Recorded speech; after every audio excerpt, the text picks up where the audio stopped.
Au Cameroun, lorsque vous vous plaignez de douleurs dues à la pathologie en focus ce jour, la première question que l'on pourrait vous poser est celle de savoir si l'une de vos proches est enceinte. Une croyance populaire qui voit en l'apparition de cette infection bactérienne cutanée le signe annonciateur d'un heureux événement. Ainsi, plusieurs remèdes de grand-mère sont utilisés pour arriver à bout de cette irritation de la peau. La pathologie en focus est une inflammation de la peau, plus connue au Cameroun et même en Afrique sous le nom d'abcès. Mesdames, salut, monsieur, salut et bienvenue à Focus Santé.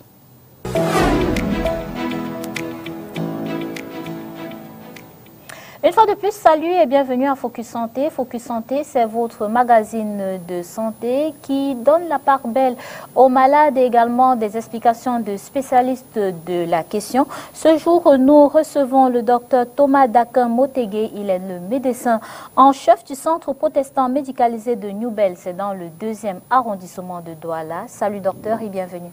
Bonjour madame. Ok.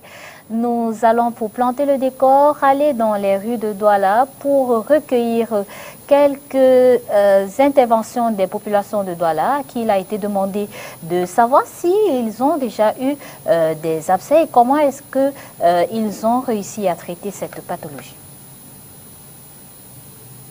À la question « Avez-vous déjà eu un abcès ?», les réponses ne se font pas attendre. Les habitants de la ville de Douala rencontrés avouent, sans gêne aucune, avoir déjà eu cette infection bactérienne cutanée. Le symptôme, connu par la grande majorité, est l'apparition d'une grosseur douloureuse renfermant un liquide épais. Et pour ceci, le traitement peut se faire avec des méthodes de grand-mère. Et ici, tout peut être utilisé, entre les feuilles de plantes ou des produits d'entretien de chaussures. Moi, j'ai eu beaucoup d'abcès au cours de cette année-ci même. Et je fais dans des produits de santé, je fais dans l'Enriche. J'ai traité ça avec le dentifrice, la marque l'Enriche. Et avec l'agnon qui sort dans les protège-slip, je mettais le dentifrice et je collais la bande verte de l'agnon de l'Enriche sur ça. Ça m'a traité les abcès. J'ai eu l'abcès, pour soigner l'abcès. Ma grand-mère m'avait appris, genre, on prend le savon Macabo, on met au bout de l'abcès, là, on attend que ça se pèse. Après cela, ça guérit en fait. Bon, le plus souvent, ils soignent ça à l'indigène, à base des plantes naturelles. À base des plantes naturelles qui soignent ça généralement. Oui, j'ai déjà eu l'abcès, mais j'avais soigné ma part avec le matemato. Et ça a fait 2 semaines, ça se passait seul. D'autres préfèrent se rendre dans des centres hospitaliers ou plus simplement avoir recours à l'automédication. Tous les hommes dans leur vie ont eu à un moment donné l'abcès sur leur corps. Comment est-ce que vous l'avez traité vous? Je suis allé à l'hôpital, je n'ai jamais traité tout seul. L'association des 2 précédentes techniques serait pour une autre frange la solution aux abcès. L'abcès c'est comme une maladie comme tous les autres. Mais pour se faire soigner, parfois là, on nous conseille de... Le remède le plus rapide, c'est le cirage. C'est-à-dire qu'on dit quand tu mets le cirage noir, après 2 jours, ça devient mou. Et là, en ce temps, on peut percer. Mais parfois, donc, il faut prendre des antibiotiques pour sécher, pour que ça ne se pèse pas, pour que ça sèche, ça part. Donc il n'y a que 2 manières de soigner l'abcès. En dehors de ça, bon, je crois qu'il n'y a pas une autre solution. Oui, j'ai déjà eu l'abcès. Et comment vous l'avez traité? J'ai traité avec les antibiotiques. Il y a aussi l'effet des patates là. On écrase, on embaume avec. Pour que ça s'expose, non? Et oui. C'était au début comme un furoncle. Il y a des, comme on dit, la médecine de la grand-mère. Même frotte le savon, pose le cirage et tout, pour que ça puisse extraire le pus. Mais néanmoins, j'ai pris des antibiotiques qui aidaient à calmer la douleur. Mais n'empêche que la médecine a évolué, donc peut-être il y a des méthodes qui peuvent aider à pallier ça. Bon, je soigne mon abcès à base des Refenac, des antibiotiques, bon, aussi un peu traditionnels. Ça dépend, il y a le cirage, il y a bon, plein de trucs. Hein. Bienvenue à nouveau à Focus Santé. Je me tourne vers vous, docteur. Vous avez écouté les réponses de quelques habitants de la ville de Douala. C'est un mal qui est connu par pratiquement tout le monde. Mais on aimerait bien savoir, c'est quoi un abcès? Déjà, un abcès, c'est une infection qui peut être cutanée, c'est-à-dire au niveau de la peau, ou bien au niveau des tissus mous. Ça peut même aller dans certains cas, dans certains viscères. On peut avoir un abcès pulmonaire, c'est-à-dire un abcès au niveau des poumons. On peut avoir un abcès au niveau du cerveau, donc des abcès cérébraux. On peut même avoir des abcès au niveau viscéral, c'est-à-dire au niveau des intestins. Donc les abcès peuvent se développer partout. On peut même les avoir au niveau de la cavité buccale ou même au niveau de la région anale, qui cause parfois des difficultés de la prise en charge. Ok, dans ce reportage, on a entendu une dame dire qu'à un moment, elle pensait que c'était un furoncle. C'est quoi le furoncle? Bon, en réalité, les deux pathologies se confondent un peu. Mais le furoncle, c'est une infection cutanée qui se développe au niveau du panicule, du follicule pileux, c'est-à-dire des glandes sébacées ou de glandes sudoripares. Donc, c'est essentiellement cutané. Bon, après, parfois, rasage, et ça peut arriver. Maintenant, l'abcès, c'est une infection qui peut se développer au niveau de la peau, mais également au niveau des tissus mous, donc à l'intérieur de l'organisme. Est-ce que le furoncle, si on prend le furoncle, est-ce qu'après un rasage, par exemple, il y a cette inflammation-là? Est-ce que ça nécessite un traitement ou bien ça disparaît tout seul? Les boutons de rasage, parfois, nécessitent un traitement. Bon, ça fait mal, c'est désagréable à voir. Il y a une prise en charge particulière qu'on peut faire. Bon, cependant, il y a aussi les furoncles qui se développent en dehors des tout rasage. Bon, et s'ils font mal, et s'ils sont un peu volumineux, ils doivent être traités. Et donc, docteur, revenons aux abcès.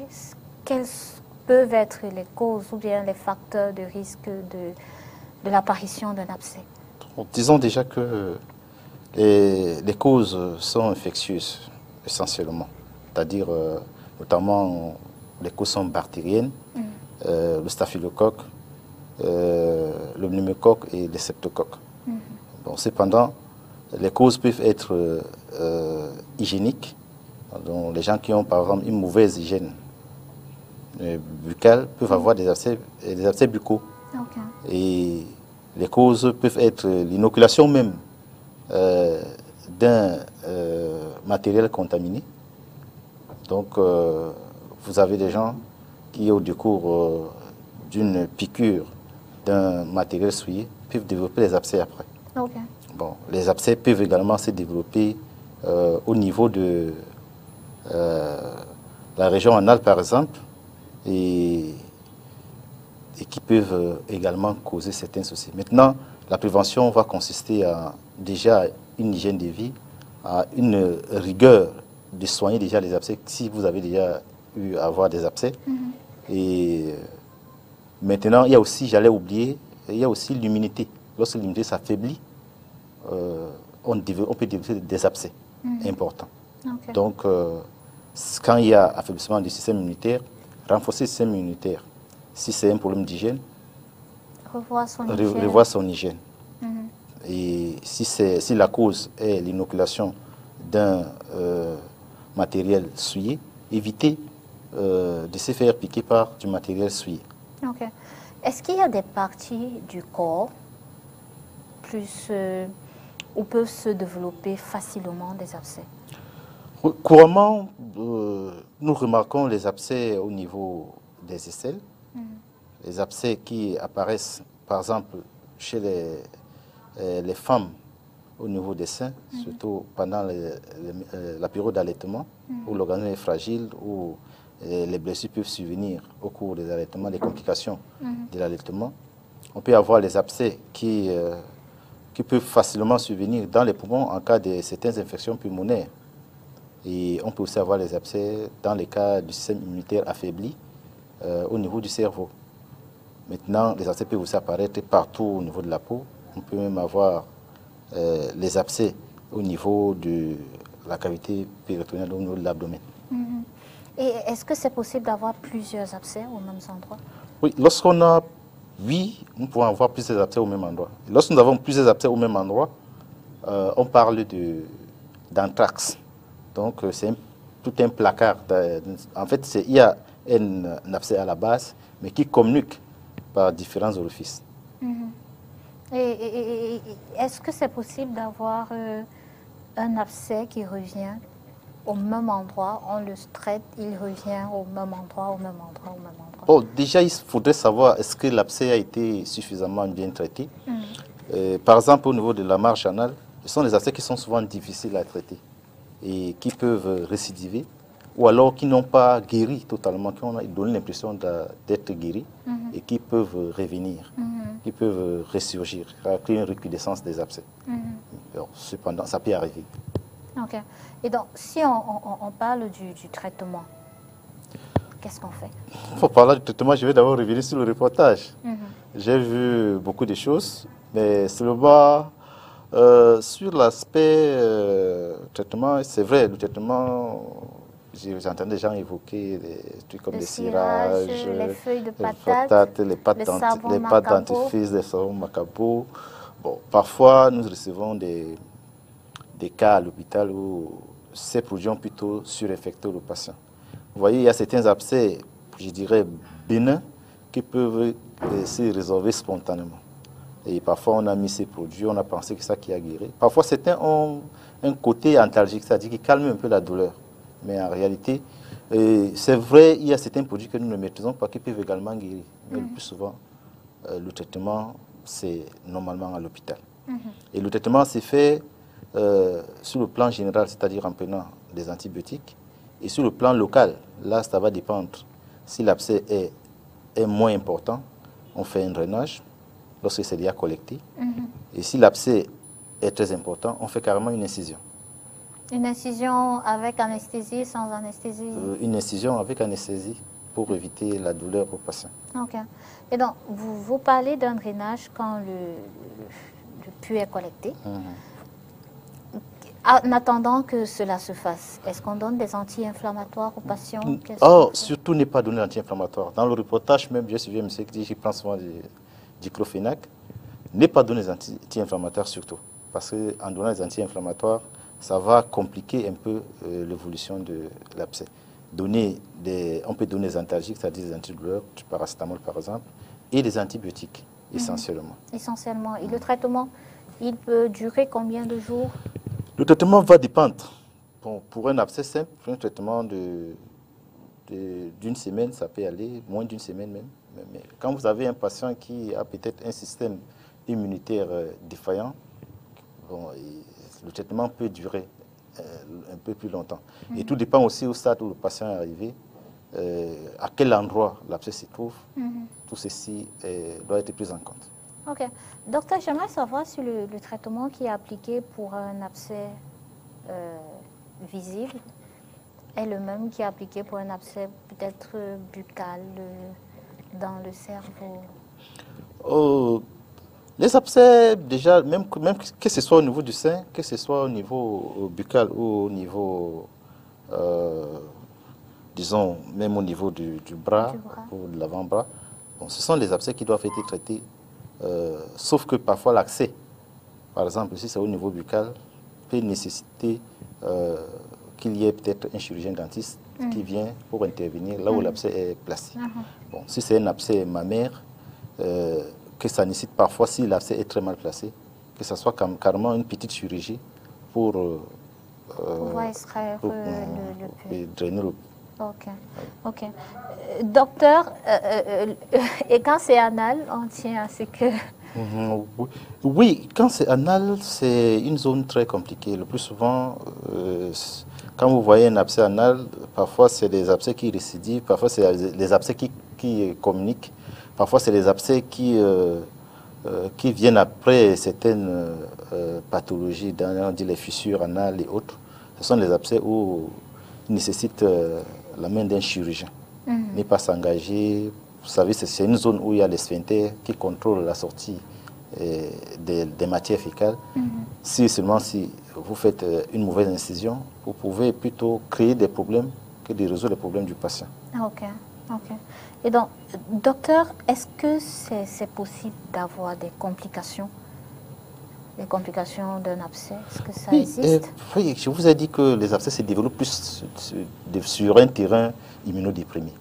Donc, les abcès peuvent entraîner des cas de sepsis, donc la génération d'une infection.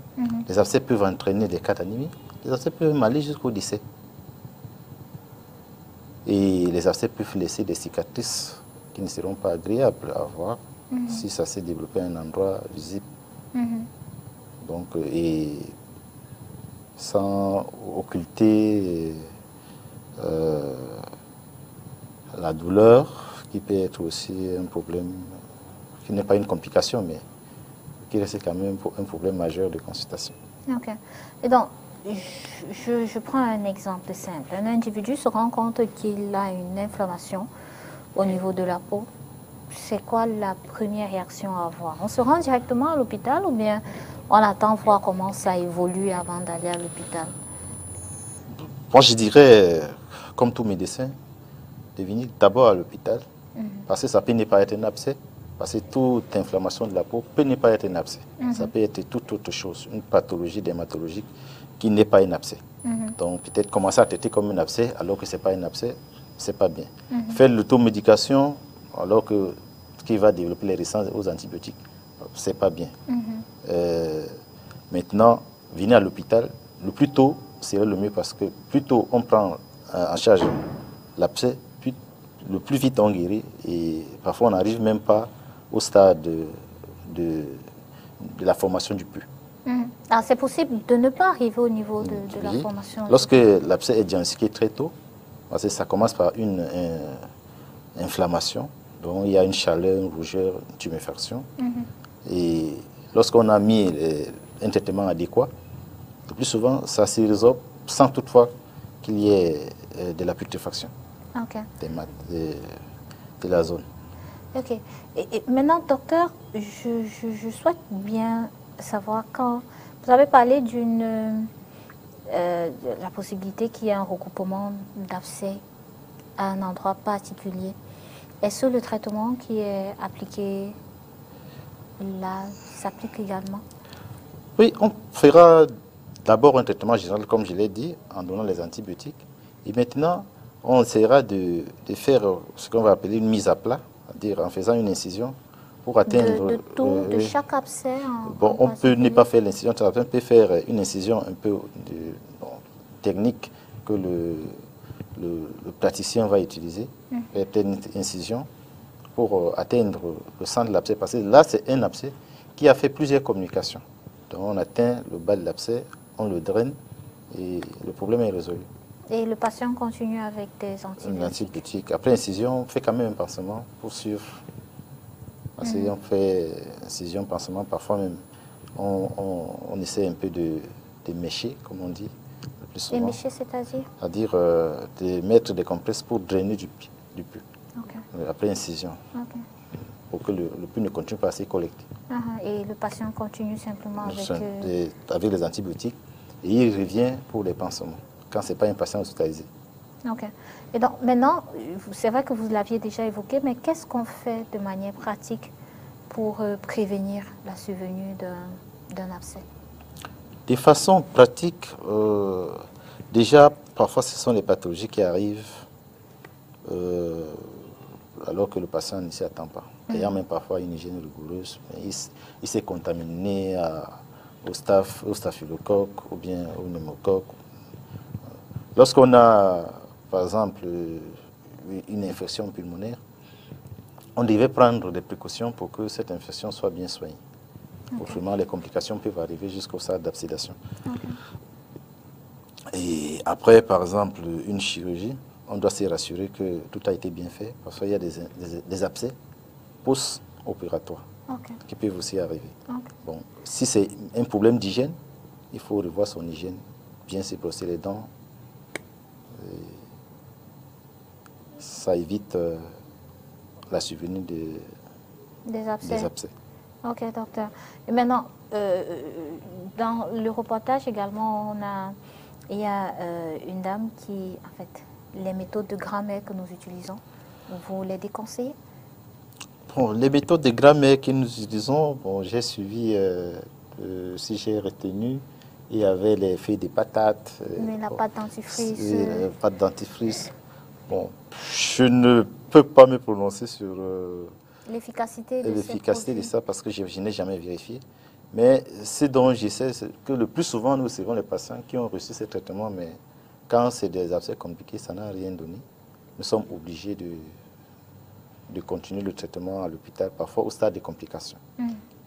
Bon, et ça, quand même, l'autre côté qui atténue un peu la douleur. Le plus souvent, certains vont vous dire, lorsqu'on a chauffé les feuilles de patates, on a déposé, ou bien lorsqu'on a mis telle chose, ça a calmé la douleur. Bon. Maintenant, ces méthodes de grammaire, peut-être si on est à une zone très reculée, on peut les faire, mais si on est à côté de l'hôpital, il serait judicieux de se rentrer à l'hôpital pour se faire soigner. Ok. Et vous rassurez les téléspectateurs, le traitement d'un abcès n'est pas très cher? Les traitements de certains abcès peuvent être chers. J'ai parlé par exemple des abcès pulmonaires. S'il va falloir drainer un abcès pulmonaire, ça va nécessiter une certaine technique. Et les antibiotiques qu'on va mettre, on pourra commencer par les antibiotiques par voie parentéral, c'est-à-dire par voie injectable, et peut-être passer par voie orale. Le traitement peut aller de moins cher à cher, suivant le niveau de vie de chaque... Et le fait que l'abcès a été dépisté tôt? Oui, le fait que l'abcès a été dépisté tôt et la localisation de l'abcès, les deux facteurs vont dépendre pour la prise en charge. Si quelqu'un a, par exemple, un abcès et qu'il est immunocompétent, ça sera différent de quelqu'un qui a plusieurs abcès qui sont sortis partout dans le corps, qui a peut-être les complications comme l'anémie et qui a peut-être un système immunitaire défaillant. Sa prise en charge sera un peu longue et un peu coûteuse. Et dans j'aimerais qu'on regarde un peu les extrêmes. Un abcès le plus simple, on peut le traiter en 2-3 jours. Oui, bon, comme j'ai dit, la précocité d'arriver à l'hôpital, pour arriver à l'hôpital, dès que vous arrivez, le médecin va mettre des antibiotiques pendant un temps. Même si c'est au début, il va vous dire, prenez le traitement, par exemple, pendant une semaine. Mais parfois, même avant que les une semaine ne s'écoule, les symptômes se sont déjà estompés. Vous n'avez plus de symptômes et le patient continue à prendre le traitement jusqu'à la fin du temps que le médecin lui a demandé de prendre le traitement. Et dans le cas le plus compliqué, on peut aller à... Dans le cas le plus compliqué, il y a des moments où on a des complications, où le patient peut prendre même pendant 2 semaines, 3 semaines, ça dépend. Ça dépend. Si c'est souvent un terrain qui ne va pas bien, le patient peut être amené. Et si l'abcès a entraîné par exemple une large plaie, continuer peut-être à faire les pansements et autres. Bon, si ce sont des abcès périanales, comme j'étais en train de dire tout à l'heure, une abcès dans la marche anale, c'est des abcès difficiles, compliqués, parfois qui récidivent après incision. Bon, et parfois, lorsque ça n'a pas été traité au départ par les mains d'un expert et que vous les recevez dans le stade des complications, ça devient difficile à traiter. Donc là, ça peut prendre du temps.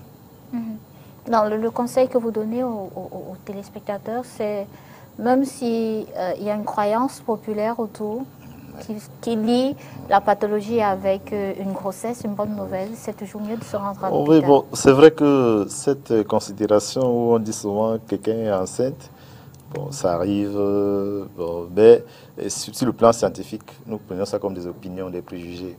Nous ne voyons pas de rapport entre un membre de famille qui est enceinte et une pathologie. Et la pathologie. Vraiment pas du tout. Le mieux, c'est de ne pas considérer ces croyances-là et de se rendre directement à l'hôpital. Et même si c'est parce que la personne est enceinte, ça n'empêche pas de se soigner. On n'a pas dit que si vous vous soignez, la grossesse n'arrivera pas à terme. Donc, il serait nécessaire de venir à l'hôpital se soigner et d'avoir des conseils. Si c'est un patient qui a un abcès bucco-dentaire, de lui dire, monsieur, si vous voulez plus avoir des abcès, eh bien, améliorer votre hygiène. Hygiène dentaire. Également, le dernier point, même si l'abcès s'est résorbé, il est préférable de terminer son traitement. Effectivement, pour éviter les résistances aux antibiotiques. Parce que vous ne prenez pas les antibiotiques à des doses qu'il faut. C'est même pour ça que nous sommes contre l'automédication. Lorsque vous ne prenez pas les antibiotiques à la durée et aux doses qu'il faut prendre les antibiotiques, le risque c'est de développer des résistances au point où la prochaine fois que vous êtes malade, ces mêmes antibiotiques qui devaient vous soigner facilement ne peuvent plus vous soigner parce que vous ne les avez pas pris aux doses qu'il fallait. Donc le patient est obligé de prendre le traitement normalement. Si le médecin a dit 7 jours, il prend 7 jours. S'il a dit 10 jours, il prend 10 jours. Jusqu'à la fin. Parce que l'abcès, c'est une manifestation de la faiblesse du système immunitaire. Ok. Merci beaucoup, docteur. Vous avez un dernier mot à ajouter? Un dernier mot, je vais dire aux populations que c'est vrai, c'est une pathologie qu'ils connaissent bien, une pathologie qui développe facilement, qui est connue facilement par les populations, mais qui parfois il peut y avoir des confusions. Il peut y avoir il y a beaucoup d'autres maladies qui peuvent apparaître comme des abcès et qui peuvent se compliquer. Donc, il est nécessaire d'arriver à l'hôpital pour que le médecin fasse du bon diagnostic. Merci beaucoup, docteur. C'est moi qui vous remercie. Je rappelle que vous êtes le médecin en chef au Centre protestant médicalisé de Newbel, c'est dans le 2e arrondissement de Douala. Merci beaucoup, docteur. Merci, Madame Inès Panga. Merci à vous, mesdames et messieurs, d'avoir été des nôtres. Disons-nous simplement à la prochaine. Je me suis dit...